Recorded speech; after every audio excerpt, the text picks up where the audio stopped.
You've had a chance to read the integrated review now. We'll get what it means for the Ministry of Defence tomorrow, of course, on Monday. But what's your take on the document, the strategy document? Well, as you say, much hinges on what I would term a key part of the strategy on Monday. And I suppose my first response to your question is it's really not yet a strategy. I mean, to me, as a soldier, a strategy is a plan to give effect to objectives, aims, and so on. And really, because there's so much left hanging in the integrated review paper, we've got lots of very worthwhile aims, the desire to integrate all these different levers of state power, which I've been a big supporter of for some time, is right, but no real idea how that's going to happen and what the prioritization should be and how it's going to be delivered. So I don't actually think it's correct to grace it yet with the term strategy. It's a very good policy document. Okay, let's try and pick that apart then. So, one of the very interesting things that we'll learn, of course, tomorrow when the Ministry of Defence publishes its command paper, it's been widely reported the size of conventional forces are going to be cut to afford all this new technology, drones, etc. And the Army alone could go down by as much as 10,000, more to come off the Navy and the RAF. Does that concern you?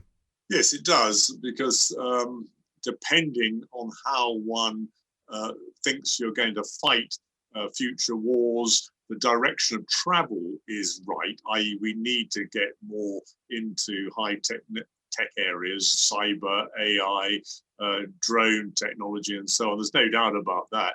But it can't be in the short to medium term at the expense of conventional capabilities. And key to that is numbers. Mass still matters, as other people have said, and they're right. If we were only going to do high-end warfare, and only even in that expected to be involved in rather niche areas, you could argue that what is being suggested is right. But of course, the world isn't like that, because the chiefs of staff have been under huge pressure, monetary pressure.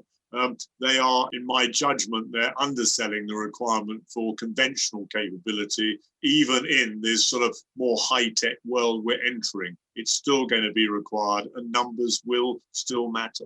But it's a political decision how many troops you cut, isn't it? The chiefs can protest and say what they want, but at the end of the day, politicians decide the size of the armed forces. That's correct, and I've no doubt the chiefs have done their very best to preserve what they think is needed. My sense is that even though some very welcome new money was put into the defence budget by the Prime Minister, and my goodness, if he hadn't done that, by the way, we'd be in a hell of a state. But he did put more money in. But the bulk of it is having to pay off a hole, a black hole as it's sometimes termed, that's already in there. And so the chiefs have done their very best to do what, in their professional judgment, is the right thing, which is to buy a little, not a lot, by the way, of the new technology, but it gets us in there. It's the right direction of travel. And they've sought to preserve some of the conventional capability at the same time. If I may say, the reason you need both is that this is going to be a 30 to 50-year process. So you've got to have some of the more traditional capability in case mass becomes an asymmetric attraction to one's potential opponents. And I mean, I'm thinking of Russia and China. I don't necessarily buy that they're about to start World War III with us. But if they are being viewed through the prism, which apparently they are, they still possess large numbers. And if all we've got is high-tech stuff, and they've got, I don't know, 500,000 troops that can come across the border at you, then those high-tech capabilities aren't going to be much good. But General, what do you say to the argument, as I'm sure the Ministry of Defence and the Defence Secretary will make when we hear about all this, that views like that are views of the dinosaurs, that we're in a modern age, that new technology can now fight the wars that troops used to fight, and simply we can do a lot more with less? Well, first of all, if it's only high-end interstate warfare that one is talking about, there is a stronger case for the direction of travel being speeded up. as long as one's allies are also doing that, because we will never have sufficient by ourselves. So there's a huge alliance dimension to this, which I think is paid a bit of lip service to in the report. But even then, and the key point is, if your opponent senses that they are at a disadvantage or their own capabilities being neutered by one's own possession of those capabilities, they will look for another way of achieving their goals. And that could suddenly become numbers again, mass, because we certainly won't have it. And you exercise command and control over them, not wishing to get too sort of techie, by devolving authority to a very low level, so you don't need a lot of communications. They're clear on what's required and they crack on. It's an alternative. I'm not saying it's highly likely, but never underestimate your enemy was an early lesson for me, and I keep it very much close to my own way of judging these things. It's been rumoured also that the cuts we might see to numbers will mean we can no longer deploy a fighting division, as in 12 to 15,000 men any longer. Can only deploy a fighting brigade or maybe 2 brigades. What would that mean in terms of operations we could no longer do? You commanded troops in Sierra Leone in 2000. Could we do another Sierra Leone? Could we do another Iraq, Afghanistan, Falklands? I think we can do another Sierra Leone because that's a small scale. I mean, we had 5,000 odd people there, but that's considered a small scale operation. I am worried if we get into detail about the amphibious capability. It's being talked up, but the ships that were central to that have been paid off. We would not be able to recapture the Falklands almost certainly, but the strategy in respect to the Falklands is to continue to occupy and not allow them to be captured. Now, if that goes wrong, we've got a problem. But I think it's a fair enough strategy to have. We could not do a Gulf 1 or 2, and then risk again of getting into sort of how you fight these things. This new armoured division, which they're still calling it an armoured division, of 2 armoured infantry brigades, I would find very hard to fight. There's 1 tank regiment, no infantry fighting vehicle. I believe I think the current one will be removed. A wheeled alternative. It's going to be jolly difficult for my successors to actually make military sense of what we've got left. And one other quick point: you keep talking about what I would call war fighting, but there's a whole range of other activities that the armed forces and particularly the army get involved in, from helping in COVID through to peacekeeping. Now, we all don't think there'll be another Afghanistan and Iraq, but don't bank on that. The pressures will come again somewhere. They already are in the case of Yemen, I understand, and so on and so forth. For that, you need numbers, and you also need numbers to make sure one's special forces can be grown from the size of the armed forces that feed into them. And that's going to become increasingly difficult too as they get smaller. What did you mean by Yemen there? You mentioned there's pressure growing for UK I involvement in Yemen?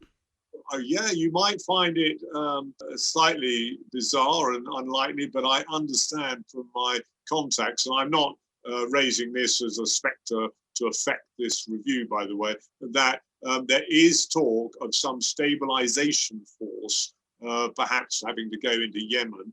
If the Americans feed into that, it would be very hard for the United Kingdom to say, no, we're not going to do it. We could, but all these things become more difficult the smaller you get.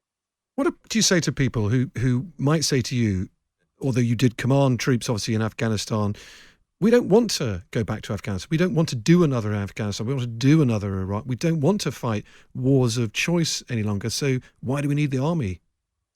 Right. Fun enough, things come back to bite you.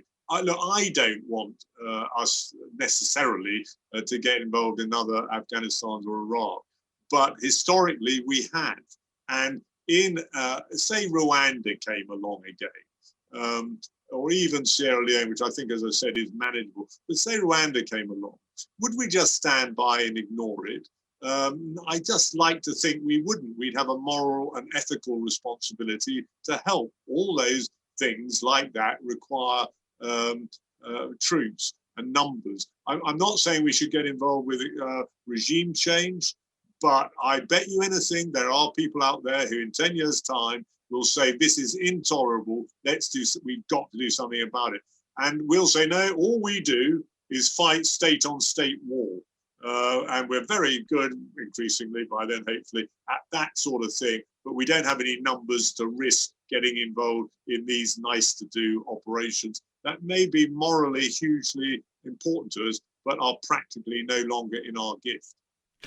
Let me also ask you another element of the integrated review that did cause some controversy, and that is the reduction in our aid, international aid, from 0.7% down to what is about 0.5%. The review promised to put it back up again, but it didn't set a date.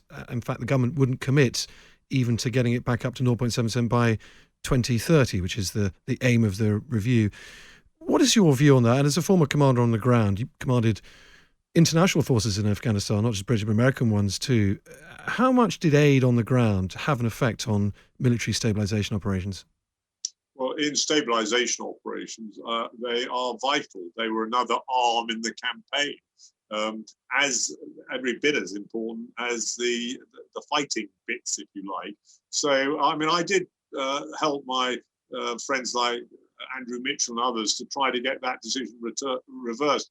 To no avail. And as I said at the time, and my good friend Jim Mattis said something similar, it's much cheaper to pay a bit up front on aid and development than fight a war that goes wrong because you haven't done enough in advance to sort the problem out in other ways. And I stand by that. It's a great shame that we've lost that extra dimension to our influence at a time when I would have thought we should have been trying to stand ourselves apart from the sort of norm and global Britain and all that, and try to make sure that we were influential in all these different spheres of activity.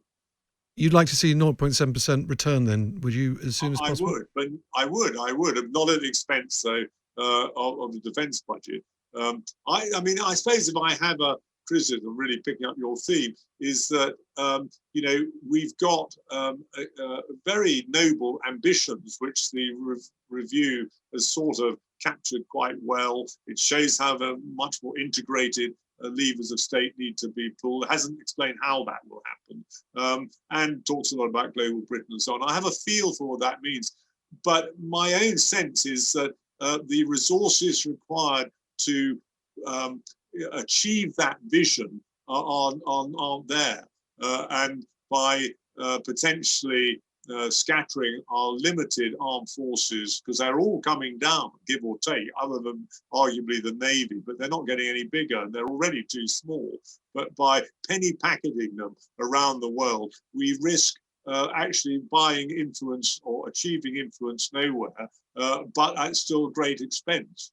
General Lord Richards, thank you for joining us on G&T this morning. Thank you.